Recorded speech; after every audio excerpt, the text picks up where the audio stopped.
10 நிமிஷத்தில் குழந்தைங்க முதல் பெரியவங்க வர விரும்பி சாப்பிட்றது மாதிரி ரொம்பவே ஆரோக்கியமான ஒரு ஸ்நாக் ரெசிபி எப்படி பண்ணுறதுன்னு பார்க்கலாம். அதுக்காக நான் இங்கே நல்ல பழுத்த ஒரு நேந்திர வாழைப்பழம் எடுத்திருக்கேன். இதை குட்டி குட்டி பீசஸாக கட் பண்ணி ஒரு ஜாரில் சேர்த்துடலாம்.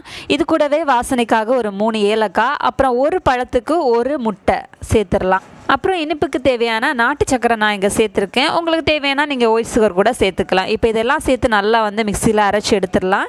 இப்போ இதை ஒரு பவுலில் ட்ரான்ஸ்ஃபர் பண்ணிடலாம். இது கூடவே 1 டேபிள் ஸ்பூன் அரிசி மாவு, ஒரு 4 டேபிள் ஸ்பூன் கோதுமை மாவு. இந்த ரேஷியோ கரெக்டாக இருக்கும். வேறு எதுவுமே சேர்க்க வேண்டாம். ஜஸ்ட் மாவை மிக்ஸ் பண்ணி எடுத்தாலே போதும். இப்போ இதை ஃப்ரை பண்ணி எடுக்க வேண்டியதான். நான் இங்கே ஒரு குழிப்பணியார கல்லில் நெய்யில் இன்னைக்கு ஃப்ரை பண்ண போகிறோம். நெய்யில் ஃப்ரை பண்ணோம் அப்படின்னா இன்னும் நல்லா வாசனையாகவும் நல்லா டேஸ்ட்டாகவும் இருக்கும். நெய்யோட விருப்பம் இல்லாதவங்க நார்மலாக ஆயிலில் கூட நீங்கள் ஃப்ரை பண்ணி எடுத்துக்கலாம். அதுவுமே ரொம்ப நல்ல டேஸ்டியாக தான் இருக்கும். இப்போ 2 சைடுமே நல்ல ஒரு மீடியம் ஃப்ளேமில் அடுப்பை வச்சுட்டு நம்ம குக் பண்ணி எடுத்திங்கன்னா போதும். ரொம்பவே சூப்பர் அண்ட் டேஸ்டியான பணியாரம் ரெடி ஆகிடும்.